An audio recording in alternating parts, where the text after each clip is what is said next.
LPU ప్లేస్మెంట్ల రికార్డులు సృష్టిస్తోంది. Final year student 2.5 కోట్ల ప్యాకేజ్ పొందుతున్నారు. 1700 మందికి పైగా ఎల్పియు స్టూడెంట్స్ 10 లక్షల నుంచి 2.5 కోట్ల ప్యాకేజెస్ పొందారు.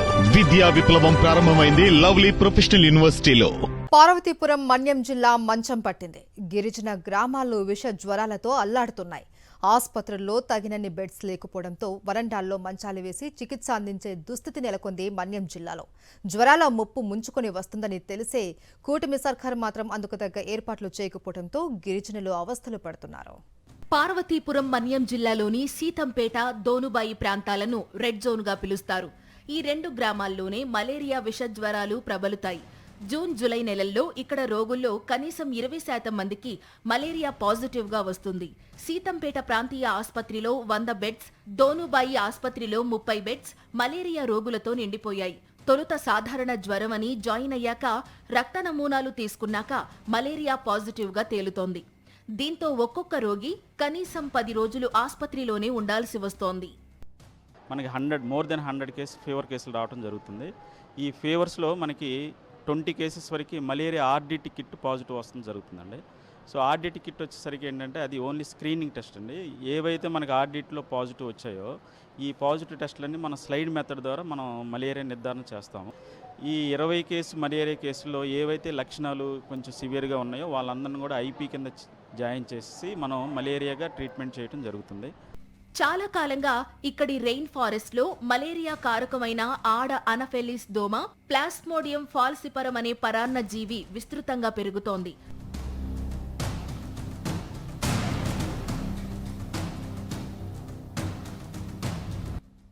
ప్రతి ఏటా జూన్, జూలై నెలల్లో వర్షాలు కారణంగా ఇవి మరింత పెరిగి మలేరియాని వ్యాప్తి చేస్తున్నాయి. దీంతో గ్రామంలోని ప్రతి ఇంట్లోనూ జ్వరపీడితులు ఉంటున్నారు. మా తమ్ముడికి బాగలేదని సీతంపేటకు వచ్చాము. మలేరియా అని తేలింది. మా ఊర్లో కూడా ఎక్కువ మందికే వచ్చాయి సార్. గ్రామంలో ప్రతి ఒక్కరూ జ్వరంతో బాధపడుతున్నారని, ఆసుపత్రికి వస్తే వారం తరబడి ఉండాల్సి వస్తోందని ఆవేదన వ్యక్తం చేస్తున్నారు గిరిజనులు. చిన్నబాగ్ కాలనీ సార్ మాది. ఊర్లోనే అంతే. ఇప్పుడు ఇది మలేరియా, టైఫాయిడ్ జ్వరాలు ఎక్కువ ఉన్నాయి. నిన్న కొంతమంది వచ్చారు ఇక్కడ, మరి ఊర్లోని చాలామంది ఉన్నారు. అదనమాట. ఆ విధంగా మేము మొన్న జాయినింగ్ అయ్యాము. మలేరియా దోమల వ్యాప్తిని అరికట్టడానికి మలాథియాన్ వంటి రసాయనాలను గిరిజనుల ఇళ్లకు పిచికారీ చేస్తున్నారు. ఈ మేరకు వీరి ఇళ్ల గోడలపై తేదీలు నమోదు చేస్తున్నారు. అయితే 2 ఏళ్ల క్రితం వచ్చిన దోమ తెరలు మాత్రమే తమ వద్ద ఉన్నాయని, అవన్నీ చిరిగిపోయాయని, కూటమి సర్కార్ వచ్చాక దోమ తెరల సరఫరా నిలిచిపోయిందని చెప్తున్నారు గిరిజనులు. లేదు, ఎప్పుడు ఇచ్చారు?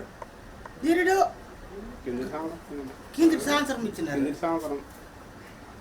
కిందటి సంవత్సరము తెలుపు ఇచ్చినారు. ఇప్పుడు ఈ సంవత్సరం ఇచ్చారా? లేదు.